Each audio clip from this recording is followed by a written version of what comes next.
Doctor ইউনূসের বিরুদ্ধে বড় ঘটনা, বড় ষড়যন্ত্র চেষ্টা চলছে। আপনারা জানেন যে সেনাবাহিনী এবং আইনশৃঙ্খলা রক্ষাকারী বাহিনীর একটা অংশ ইচ্ছে করে ডিসাইসিভ অ্যাকশন না নিয়ে উগ্রবাদীদের বাংলাদেশে মিছিল করার সুযোগ দিচ্ছে, তারপরে লোক দেখানো গ্রেপ্তার করছে, ছত্রভঙ্গ করছে, যাতে ইন্টারন্যাশনালি এটা এস্টাবলিশড হয় যে না, ডক্টর ইউনূস পারছে না, বাংলাদেশে উগ্রবাদীদের উত্থান হয়েছে, বাংলাদেশ এখন মার্চ ফর খেলাফত ইত্যাদি ইত্যাদি। বাংলাদেশ ওই যে আওয়ামী বয়ান বা ভারতীয় ন্যারেটিভ যে ডক্টর ইউনূস সুদখোর মৌলবাদী, তিনি তাদেরকে সুযোগ দিচ্ছেন, তাকে সমর্থন তারাই করে, এইরকম একটা বয়ান দাঁড় করানো ষড়যন্ত্র চলছে। এর নেপথ্যে কারা? পিনাকি ভট্টাচার্যের আলোচনা স্পষ্ট শুনেছেন, আমি ব্যাখ্যা করেছি। এবার উপদেষ্টা আসিফ মাহমুদ নিজেই এটা ফাঁস করে দিলেন। একই সাথে এই উগ্রবাদীদেরকে ছত্রভঙ্গ করতে সহায়তা করেছেন এক রিক্সা চালক, জাতীয় বীর। সে রিক্সা চালককে উল্টো আটক করেছে পুলিশ, যেটা হাস্যকর। এটা কেমন পুলিশ? কিসের পুলিশ? ঠোলা? এটা তো দেখলেই বোঝা যায়, অথবা এটা তো ওপেন। তিনি রিক্সা রেখে এখানে এসেছেন, তিনি তো অবশ্যই বলেছেন যে আমি রিক্সা চালাই, এবং সবাই দেখেছে যে কোনো এক উগ্রবাদীকেই পিটিয়েছে এই রিক্সা চালক, তাকে গ্রেপ্তার করেছে।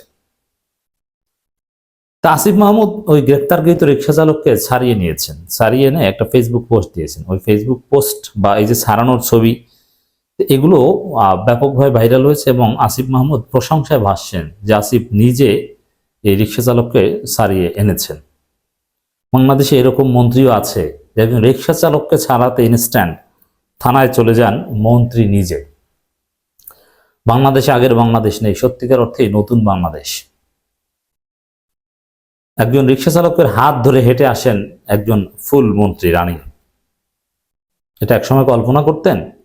তাদের কাছে যাওয়া, তাদের ছবি দেখতেই কত ঘাত প্রতিঘাত অতিক্রম করা লাগতো। কোনো রিক্সা চালকের হাতে হাত রাখবে কোনো মন্ত্রী, এটা অসম্ভব ছিল। কিন্তু এই নতুন বাংলাদেশে এটা সম্ভব হচ্ছে, এই জন্য আসিফ মাহমুদ প্রশংসায় ভাসছেন। এখন অনেকে বলছেন যে আসিফ মাহমুদের নিজের যাওয়া কি ছিল, তিনি তার পিএস কাউকে পাঠাতে পারতেন, ফোনে বলতে পারতেন না। যেহেতু তার বাসা থেকে কাছে, তিনি নিজে গিয়েছেন।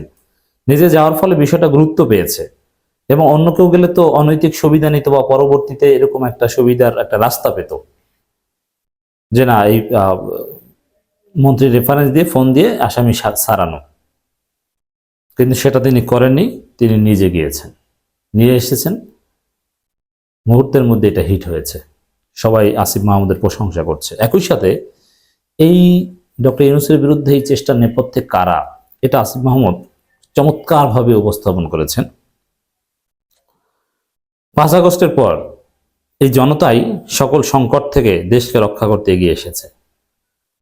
দেখেন, অ্যাকর্ডিং টু আসিফ মাহমুদ, জনতার শক্তি ডক্টর ইউনূসের মূল শক্তি, এই সরকারের মূল শক্তি। ডিপ স্টেটকে ম্যানেজ করে এই সরকার চলে না। প্রশাসন কিংবা আর্মির পক্ষ থেকে সরকার যথাযথ সহায়তা পায়নি, আসিফ মাহমুদ এটা মনে করেন। তিনি আগের একটা লেখায় এর ইঙ্গিত দিয়েছেন, এবারও সেই ইঙ্গিতই দিয়েছেন। এই জন্য জনতাকে অলওয়েজ স্যালিউট, যে জনগণ সব সময় যে কোনো অপ্রীতিকর ঘটনার বিরুদ্ধে, যেমন সেই আনসার লীগ যে অঘটন ঘটানোর চেষ্টা করেছিল, আরো নানান সময় নানান লীগ, এটা কিন্তু জনগণেই ঠেকিয়ে দিয়েছে, আইন শৃঙ্খলা রক্ষাকারী বাহিনী পারেনি বা করেনি। বিপ্লবোত্তর একটা ভঙ্গুর আর অসহযোগিতাপূর্ণ প্রশাসন নিয়ে জনতার সাহায্য ছাড়া টিকে থাকা অসম্ভব ছিল। দেখেন কতটা অসহযোগিতা করে প্রশাসন, বিশেষ করে সিভিল প্রশাসন, এটা আসিফ মাহমুদরা ভালোভাবে জানেন মন্ত্রণালয় চালাতে গিয়ে। আওয়ামীপন্থী সচিব বা আমরা তো আছেই, বিএনপি পন্থী আমরাও আসিফ মাহমুদদেরকে সহযোগিতা করেন না, বিএনপির হয়ে কাজ করেন,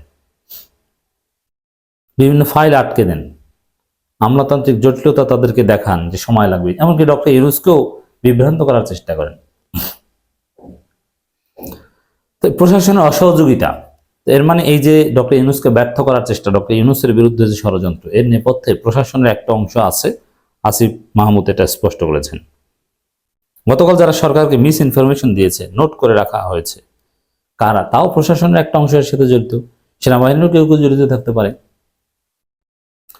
যে হিজবুত তাহরীরের বিরুদ্ধে ব্যবস্থা নিলে হেফাজত মাঠে নামবে, ভুলভাল বোঝায় প্রশাসনকে।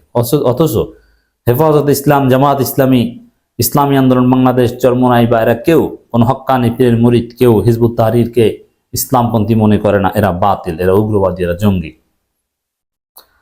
আর যারা মুখোশ পরে নানা রকম ষড়যন্ত্রে লিপ্ত, তারাও সাবধান হয়ে যান। জনতাকে এখন আর ঘোল খাওয়ানো যায় না, তারা সব বোঝে। তো মুখোশ করে জনতাকে ঘোল খাওয়ানোর চেষ্টা করে কারা?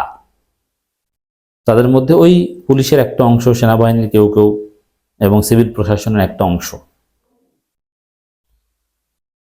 লাভ নেই। জনতা কি করতে পারে? সেনাবাহিনীও যদি অভ্যুত্থানের চেষ্টা করে, কোনো লাভ নেই। লক্ষ লক্ষ জনগণ ট্যাঙ্কের সামনে শুয়ে পড়বে, সেনাবাহিনী তারপরে ভারতের দালাল বলে এদেরকে ভারতে পাঠিয়ে দেবে। এই জন্য জনগণের কাতারে থাকার কোনো বিকল্প নেই। মামার নাম আরমান, উনি রিক্সাওয়ালা না, আগে রিক্সা চালাতেন। এখন এই জন্য রিক্সা চালক হিসেবে মানুষ বলছে, আগে চালাতেন। এখন বাইতুল মোকাররমের সামনের দোকানগুলোতে পানি সাপ্লাইয়ের কাজ করেন। পুলিশকে সহায়তা করতে গেলে তার উপরও হামলা করে আহত করা হয়। পরবর্তীতে আর্মি সদস্যরা তাকে অ্যারেস্ট করে ডিবিতে সোপর্দ করে। দেখেন, আর্মির লোকজন সময় থাকতে আসে নাই, সময় শেষ হয়ে যাওয়ার পর মিছিল টিছিল করার পরে নাকি অল্প কিছু জন এসেছে। আর হিজবুত তাহরীর কাউকে গ্রেপ্তার করতে পারো না, এই হিজবুত তাহরীরকে যিনি পিটিয়েছেন তাকে গ্রেপ্তার করেছে। এটা তো সন্দেহের উদ্বেগ করে। অতএব ষড়যন্ত্র নেপথ্যে আর্মির কেউ আছে কিনা। আসিফ মাহমুদের এই যে বক্তব্য, আর্মির লোকজন তাকে অ্যারেস্ট করে ডিবিতে সোপর্দ করে, এই বক্তব্য আর্মির প্রতি তার বিরক্তির বহিঃপ্রকাশ বলে আমি মনে করি। তাকে ছাড়িয়ে এখন ঢাকা মেডিকেলে প্রাথমিক চিকিৎসার জন্য নেওয়া হয়েছে। জনতাই শক্তি, জনতাই শক্তি কথা বলে প্রশাসনের একটা অংশ, পুলিশের একটা অংশ এবং আর্মির একটা অংশকে আসিফ মাহমুদ কার্যত থ্রেট দিলেন, সতর্ক করলেন।